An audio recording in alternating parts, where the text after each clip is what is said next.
Nuk e di në keni dëgjuar ndonjëherë njerëz ju thonë, po ç'pun keni ju me ne? Ç'pun ke ti me lirinë time? Trupi im, zgjedhja ime. Ç'pun kemi ne fundja me ata? Pra, e vendosin lirinë e tyre brenda një qerthulli të mbyllur brenda vetes, duke e shkëputur veten e tyre nga ky univers shkaksish, nga ky univers marrëdhëniesh. Nuk e di në kujtoni meditimin e ditës së djeshme. Ju tregova se si njëri nga djemt e Noeut, njëri nga 3 djemt e tij, pas përmbytjes, zbulon lakuricin e babait të vet. Dhe për këtë Zoti e gjykon, jo vetëm atë, Kamin pra, ky ishte Kami, njëri nga 3 bijtë e Noeut, por Zoti mallkon birin e tij me emrin Kanani dhe gjithë pasardhjen e tij. Pra sot miq do të shikojmë që mëkati nuk ka fuqi vetëm mbi personin që e kryen, por ka mëkate të caktuara të cilat shndrohen në pasoja të pa rikuperueshme për breza të tërë në linjën e gjakut të pasardhësve të personit që kryen këtë mëkat. Tani, kjo nuk është pikja ime apo shpikje njerëzore, kjo është historia e Biblës. Shikojmë se si Kamit i lind Kanani dhe Kananit i lindin persona të cilët bëhen fise. Zanafilla 9, Zanafilla 10 na tregon historinë.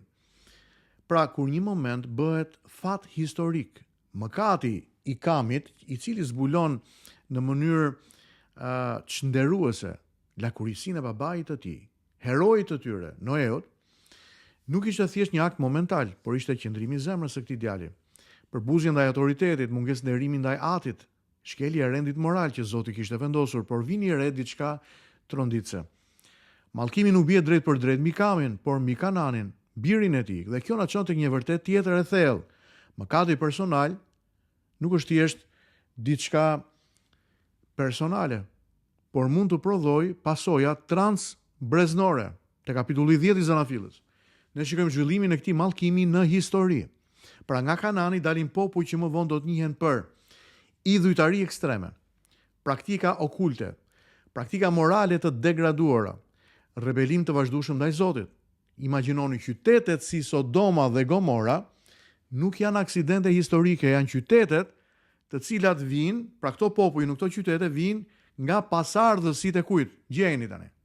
Nga pasardhësit e birit që zbuloi lakuricinë e Atit të tij. Nga pasardhësit e njeriut me emrin Kami. Po tani.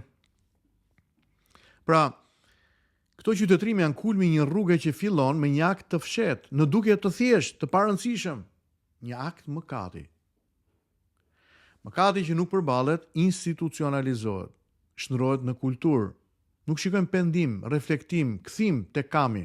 Edhe kur mëkati nuk përballet, ai kalon nga individi tek kultura e familjes. Pra nga një akt në një kulturë, në një trashëgimni, nga një moment, në një sistem, nga një farë, në një bim që do të cilin një të korrë të madhe, nga një njeri tek një qytetërim. Është e frikshme. Kjo është ajo që ndodh me Kananin, birin e Kamit. Së pari nis me mosnderimin ndaj autoritetit, i cili hap derën për kaos moral. Rrënja e mëkatit të Kamit ishte mosnderimi. Zhveshja nga çdo lloj konvencioni shpirtëror që Zoti vendos. Pra në një botë ku autoriteti prindëror, figura e Atit, autoriteti moral hyjnor rrëzohen, rezultati gjithmonë i njëjtë: çrregullim, kaos moral dhe shpërbërje sociale. Historia e Kananit, birit Kamit, është prova e kësaj.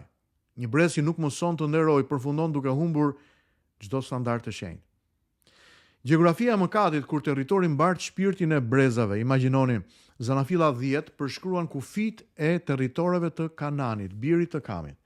Nuk është thjesht një hartë politike ose geopolitike që vendoset tek libri i Zanafillës kapitulli 10 dhe ne e shikojmë. Por është një hartë e demografisë shpirtërore. Territoret ku vendosën këta pasardhës të ndërtojnë shtëpitë e tyre u bën më vonë qendra të korrupsionit moral, simbole të rebelimit ndaj Zotit, vende që kërkuan gjykim hyjnor. Kur mëkati përsëritet brez pas brezi, ai formon identitet, mund ta them, territorial. Ndaj paralajmërimi për sot është që historia përsëritet në forma të reja. Edhe sot shohim të njëjtin model, mëkate të cilat normalizohen, bëhen ligje. Rebelim ndaj së vërtetës. Shndrohet ky rebelim në ideologji. mosnërim ndaj rendit hynor, i cili shndrohet në çfarë? Në kulturë kombëtare madje. Shoqëritë nuk rrëzohen me një herë në mënyrë të beft, ato rrëzohen brez pas brezi kur mëkati nuk ndalet mes tyre. Pyetja është si ta ndërpresim ne ciklin e kamit. Si të ndërpresim ne ose të këpusim ata hallk në këtë zinxhir të gjatë umbiakal të shoqërisë apo të pararendësve tanë në linjën tonë të gjakut, e cila është parakusht për mallkimin, sepse një mëkat i neveritshëm ka ndodhur, e mëtej historia vijon siç vijon historia me Kamin, Kananin, Sodomën, Gomorrën e mëtej siç ne e njohim. Së pari, mëkati duhet përballet në rrënjë, jo vetëm tek simptomat e tij. Mos e justifikoni mëkatin, mos e fshihni, emërtojeni dhe pendohuni. Së dyti, ktheuni te kultura e nderimit në familje, në kish, në shoqëri, ndërtoni trashëgimi shpirtëror, jo vetëm materiale, sepse ajo që lë pas nuk janë lekët, nuk janë ndërtesat, makinat, por është shpirti, fryma, kultura, është fara që ti mbjell sot, që do të japi fryti nesër, ose do të prodhoj gjemba për shkatrim dhe prishje, ose do të prodhoj frutet mira për nipërit, mbesat, stërnipërit, breza që do të vinë nga linja jote e gjakut. Mos lejo që historia jote të bëhet profeci për brezat e ardhshëm. Ti mund ta thyesh ciklin e mallkimit. Pra një shpresë për te mallkimit. Historia e Kamit është e rëndë. Ky bir Noeu u bë parakush me mëkatin e tij për degenerimin dhe degradimin e brezave të tërë që ndoqën linjën e tij të gjakut. Megjithëse është e rëndë, nuk është fjala e fundit, sepse në histori Zoti gjithmonë ka ngritur njerëz të cilët thyen cikle dhe unë lutem që ti të jesh njëri prej tyre. Nga një linjë e mallkuar, ti mund të sjellësh shpengim, mund të këpusësh zinxhirin e mallkimit në pasardhjen tënde. Ti mund të ndezësh dritën. Pyetja nuk është çfarë ke trashëguar, pyetja është çfarë do të transmetosh. Ndaj miq, me këto të vërteta, unë i ftoj që ti hapni zemrën tuaj Zotit. Krishti na çliron nga mallkimi ndërbreznor, transbreznor, nga mallkimi i Kamit. Krishti na çliron nga çdo lloj mallkimi i cili mund të jetë trashëguar në familje, si rrjedhoi e mëkatit të një stërgjyshi apo katragjyshi apo një njeriu të afërt që ti mbati se ke parë ndonjëherë, nuk e ke takuar ndonjëherë. Shumë njerëz sot thon pse më ndodh mua kjo, pse i ndodh familjes ton kjo, pse kjo fatkeqësi mbi ne. Ti mund të jesh hallka që do të këpusësh zinxhirin e gjatë të mallkimit në familjen tënde. Dhe këto mallkime do të zëvendësohen me bekime. Eja te Krishti. Shkrimi i Shenjtë thotë që ai u bë mallkim për ne, sepse vdiq mbi drurin e kryqit. Dhe ai vetëm na çliron nga mallkimi, nga frika edhe vdekja. Le ti lutemi Zotit së bashku. Ati dashur, të falenderoj për fjalën tënde. Ti më drejton këtë fjalë sepse më do, jo sepse më urren apo je zemëruar me mua. E unë lutem o Zot që miqtë e mi, pasi të kenë dëgjuar meditimin e kësaj dite, të vinë tek ty me një zemër të hapur, të njohin birin tënd që ti e dhe, që ti çirosh ata nga mallkimi, nga vdekja, nga pa vetë mjaftueshmëria dhe frika e tyre.